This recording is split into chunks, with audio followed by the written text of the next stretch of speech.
Fala pessoal, beleza? Sejam muito bem-vindos ao canal de resenhas dos Perdidos no Tempo. E hoje é dia da gente explorar mais um pouquinho do Alien RPG. Cenário aí baseado na franquia de cinema, né, que a gente está destrinchando aqui no canal, passando por todos os capítulos do livro, tentando sempre identificar os pontos mais importantes para dar aquela ideia geral de qual é a proposta, qual é a pegada do jogo, para quem ainda não conhece, beleza? Se você está chegando agora no canal, mas quer saber mais sobre o Alien RPG, não tem problema, não entre em pânico, tem a nossa playlist aqui exclusiva que concentra todos os nossos vídeos sobre esse tema, para você assistir com calma e depois, se quiser seguir a viagem junto com a gente, se inscreve aí no canal e ativa o sininho. Mas fica ligado aí que a gente já está na reta final para zerar mais um livro. Então vamos lá, pessoal. Quem está ligado aí no movimento, está acompanhando a nossa série, sabe que a gente está aqui no capítulo 11, né? O capítulo chamado Espécies Aliens.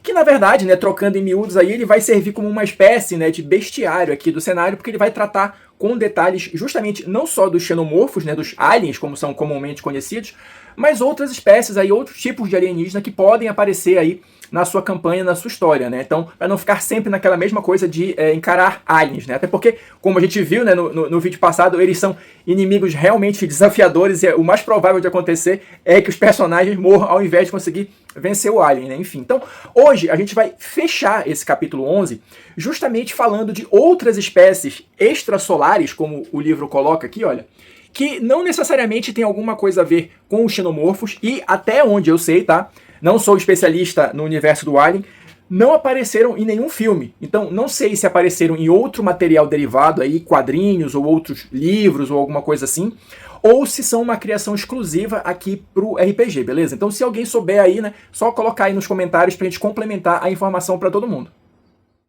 Avançando aqui no capítulo, essa parte final do capítulo 11 vai trazer aqui pra gente 4 outras espécies de alienígenas, né, presentes aqui no cenário. E a gente vai começar com o enxame, olha só. Essas outras espécies, de uma maneira geral, elas vão ter uma descrição bem menor, né, do que a dos xenomorfos, então geralmente a gente vai ter aqui 2 páginas e tal, mas vai seguir aquele mesmo padrão que eu tenho comentado nos vídeos anteriores, tá? A gente vai ter a explicação aqui a respeito deles, vai ter aqui as estatísticas, né, e as tabelas de ataque. Só lembrando aqui bem rapidinho, no Alien RPG, o que vai acontecer no ataque do monstro, vamos chamar assim, é sempre uma surpresa. Porque cada vez que uma das espécies alienígenas vai atacar, você joga um D6 para ver qual é o ataque que ele vai fazer. E lembrando novamente, alguns desses ataques podem causar a morte direta ali do personagem, né, caso ele falhe no teste necessário e tal, mas no mínimo vai envolver algum tipo de ponto de estresse, rolagem de pânico, além do dano propriamente dito, tá? Então não é porque saímos aqui da casa dos xenomorfos que esses inimigos eles são moleza, eles são talvez um pouco menos desafiadores que os xenomorfos, talvez. Mas nem por isso eles são inimigos faceizinhos de você confrontar. Então, como sempre, fica aquela dica. Se você encontrar alguma espécie alienígena no Alien RPG, corra, simplesmente corra. Voltando aqui para o conteúdo do livro, eu vou ler um trechinho aqui das informações básicas a respeito do enxame, tá? Para a gente poder fazer os comentários. Então, olha só. E essas informações aqui vão estar presentes também em todas as outras espécies. Então, a gente vai ter aqui, por exemplo, tipo, né? São insetos onívoros. O habitat. Planeta LVKR-115. Se alimentam de grama fértil, né, terras agrícolas, ou podem ser encontrados também à deriva no espaço. Vou já chegar lá. Tamanho. Cerca de 15 centímetros cada um. Mas juntos, eles podem formar enxames maciços com muitos quilômetros de diâmetro, tá? Presta atenção, o tamanho do problema. Características. Cobrem uma área e consomem tudo por lá, exceto metais. Então, assim, para variar, a origem, de fato, desse enxame não é conhecida, mas as informações que o livro traz aqui dizem respeito ao primeiro contato que a espécie humana teve com esses alienígenas, com esses insetos, né, com o enxame. E justamente eles foram apelidados de gafanhotos espaciais pelos fuzileiros coloniais, neste tal planeta LVKR-115. Porque o que acontecia lá? Era um planeta que tinha terra fértil, né? Então tinha plantas, né, que se desenvolviam lá de forma natural, e durante séculos, segundo o livro coloca aqui, houve esse equilíbrio entre o enxame e as plantas do planeta. Por quê? O enxame acordava, ia lá, consumia todas as plantas do planeta, né, ou uma parte delas, enfim, de uma área ali, e depois ele hibernava. E enquanto ele hibernava, era justamente o tempo em que essas plantas renasciam, né, aquele ciclo da natureza normal. Só que o que aconteceu? Chegou lá a companhia, eles não dizem aqui qual companhia é, mas chegou lá uma companhia e transformou aquele planeta ali numa colônia agrícola. Só que com o desenvolvimento da tecnologia, o que aconteceu? Eles implantaram ali uma cultura perene, né? Ela se abastecia, então não existia mais aquele tempo de descanso do solo que as plantas levavam para crescer novamente. Então, da feita que eles implantaram essa cultura perene, vamos chamar assim, da feita que o enxame acordou da última vez que ele tinha hibernado, ele consumiu tudo ali como de costume, só que ele não precisou hibernar novamente, porque as plantas se autorregeneravam, ou alguma coisa nesse sentido. Então o enxame passou a ser perene também. Tá? E aí eu vou ler o finalzinho aqui da explicação, só para vocês terem uma ideia do que aconteceu. Olha só. Em vez disso, né, como eles não podiam hibernar, não precisavam mais hibernar, seus números cresceram exponencialmente até cobrir todo o planeta. A empresa foi forçada a bombardear o mundo com pesticidas que tornaram o lugar inabitável. Ou seja, o enxame, na verdade, ele merece essa alcunha de gafanhoto espacial, né? Porque ele, de fato, é uma praga, vamos dizer assim, quando ele sai do controle. E a questão do gafanhoto espacial também se adequa pelo seguinte: foi descoberto que esse enxame ele consegue sobreviver no vácuo. Então por isso que não se sabe ao certo se o enxame se originou neste planeta ou se ele simplesmente veio de algum outro local e parou ali. E segundo o livro coloca que já foram encontrados vagando pelo espaço ali num estado dormente, né, ou de semiconsciência ou alguma coisa assim, outras nuvens, né, outros enxames. Então existe a possibilidade de existirem vários enxames e eles irem se aproximando ali de planetas, né, avulsos, especialmente os planetas que os seus personagens visitarem, por exemplo. Seguindo adiante aqui na sequência do livro, a segunda espécie extrasolar que a gente vai ter descrita aqui é conhecida como ceifeira, olha só. Essa aqui tem uma ilustração bacana, tá? Aliás, essa é a única crítica que eu faço nessa parte, né, do capítulo, porque a gente não tem ilustrações das outras espécies, só a ceifeira tem ilustração. Então, enfim, por um lado, a gente vai ter a descrição de cada uma delas aqui, né? Eu vou até ler para vocês e tal, mas é bacana a gente ter a ilustração, né? Para ajudar, né? Mas enfim, vamos lá. O que é as primeiras informações a respeito da ceifeira? O tipo é um mamífero onívoro, habitat Tártaro e várias colônias de mineração, tamanho 6 metros ou mais, e tem aproximadamente 6 patas também. Características: irrompe do chão, pisoteia quando ameaçada, investe quando encurralada e não sabe quando recuar. Vou ler um trechinho aqui também a respeito da ceifeira. Essas escavadeiras grandes e de movimento rápido têm olhos minúsculos e inúteis, uma vez que utilizam um sonar para se localizar. Elas têm garras frontais enormes e uma boca com um mecanismo de trituração exclusivo, que moe materiais orgânicos e os armazena em um dos 6 estômagos. Essa boca age como um moedor circular rotativo, esmagando e destruindo carne, ossos, plantas, madeira, rochas e a maioria dos metais. Apenas os materiais mais fortes resistirão à destruição, causando a asfixia da ceifeira até que o item ofensivo seja removido. Ou seja, é uma grande escavadeira, né, trocando em miúdos aqui. Mas o interessante que o livro coloca aqui é que normalmente elas não têm uma predileção, vamos dizer assim, por atacar criaturas vivas ou por atacar humanos ou nada disso. Ela simplesmente vai devorando o que aparece ali pela frente. E sempre foi assim que elas viveram no habitat natural delas, que é aqui Tártaro, né? Mas qual é o problema? Vou ler um trechinho aqui. Vocês já devem imaginar, mas vamos lá.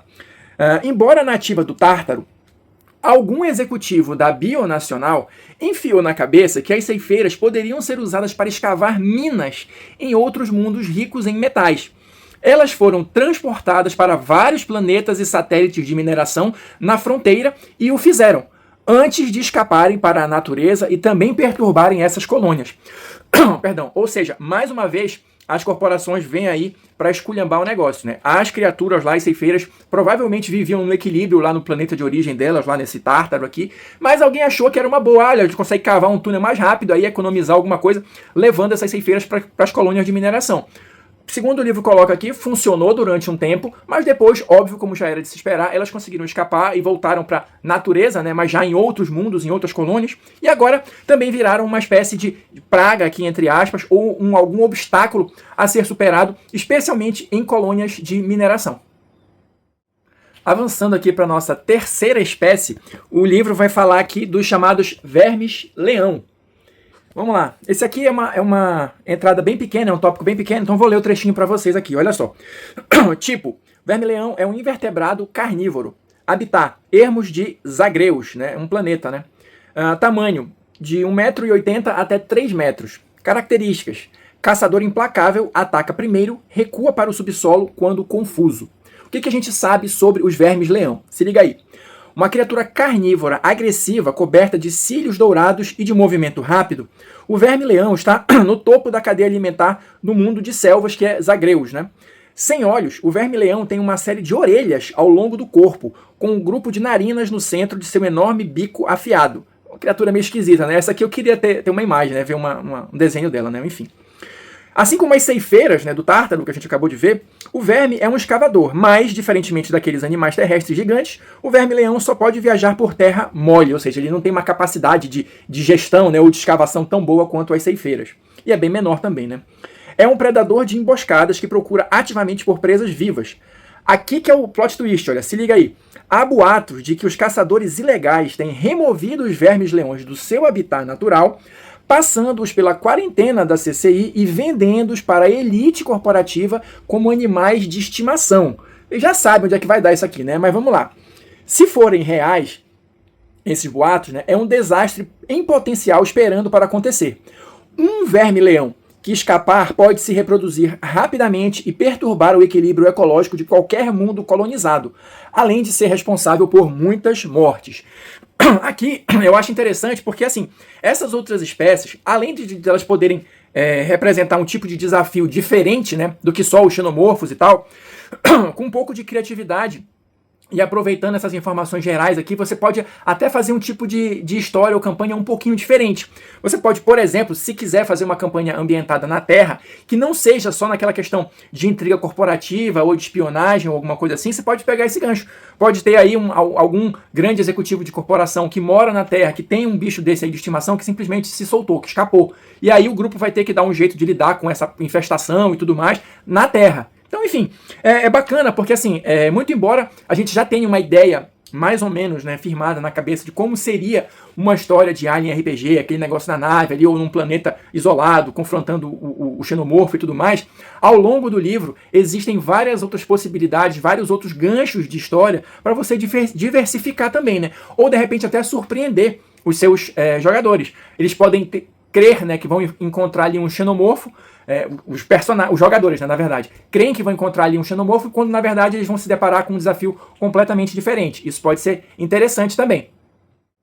Seguindo adiante para a nossa quarta e última espécie extrasolar, teremos aqui os Scorpionídeos tanacanos, que também não tem, né, uma ilustração, mas também queria ver, porque são umas criaturas meio bizarras. Mas vamos lá.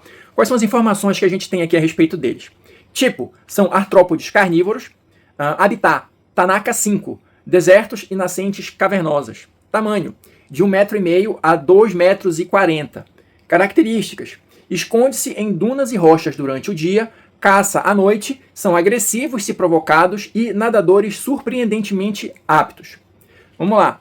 Embora sejam equipados com ferrões venenosos, os escorpiões do deserto de Tanaka 5 têm mais em comum com os escorpiões marinhos pré-históricos da Terra do que com a variedade terráquea padrão. Essas criaturas afuniladas e segmentadas têm cabeças arredondadas, um conjunto de pinças grandes, 8 pernas similares às de um caranguejo e 2 grandes estruturas como barbatanas em ambos os lados do corpo. E aí o livro diz que inicialmente se achava meio esquisito o bicho ter barbatana, porque ele é de Tanaka 5, o mundo que é um deserto e tal, que até é descrito naquela parte que fala dos sistemas solares, dos sistemas, né, disponíveis para exploração aqui no jogo, eles até falam de Tanaka 5. E inicialmente você imagina que seja um mundo desértico, mas descobriram depois que existe uma rede de lagos subterrâneos, nascentes, né, rios subterrâneos e tal, e que esses escorpiões de Tanaka 5 se desenvolvem bastante, inclusive passam mais tempo nessas áreas subterrâneas do que na superfície. Então por isso que eles têm essas barbatanas e eles são nadadores muito bons, né? E aí, como é que eles vão se envolver aqui na questão dos humanos aqui. Qual é o interesse dos humanos nos escorpionídeos, como é que eles se relacionam. Aqui, além de, claro, Tanaka 5 ser um mundo que está ali dentro da área de exploração, né, dos humanos, o livro diz aqui, olha, que embora perigoso e um tanto desagradável, coletar escorpionídeos e ordenhar o seu veneno pode fazer com que você ganhe dinheiro rapidamente. Então, assim, existe uma atividade, vamos colocar assim, né, de caça, provavelmente predatória, né, e tal, e provavelmente ilegal também, para conseguir veneno de escorpionídeo, né, dos escorpiões de Tanaka 5. Então, se você está jogando ali com um grupo de mercenários ou alguma coisa assim, pode ser um gancho de aventura interessante. E nada impede também que esses bichos tenham sido transportados para outros mundos também, pelos mais variados motivos que você pode aí inventar para se adequar à história que você tem em mente. Então é isso, pessoal. Por hoje é só. Fechamos aqui, finalmente, né, o capítulo 11 do Alien RPG. Aviso aos navegantes. O nosso próximo vídeo provavelmente será o último aqui da nossa série, tá? Porque o livro só tem mais 2 capítulos, sendo que o último, o capítulo 13, é uma aventura pronta. Então, provavelmente, no nosso próximo encontro, a gente vai fechar aqui o nosso passeio, vai zerar aqui mais um livro, o Alien RPG. Então, por enquanto, vou ficando por aqui. Quem assistiu o vídeo até agora, muito obrigado. Deixa aí o seu like, seu comentário para saber o que vocês acharam aí, né, do Alien RPG. E a gente se vê, a gente se encontra na próxima resenha.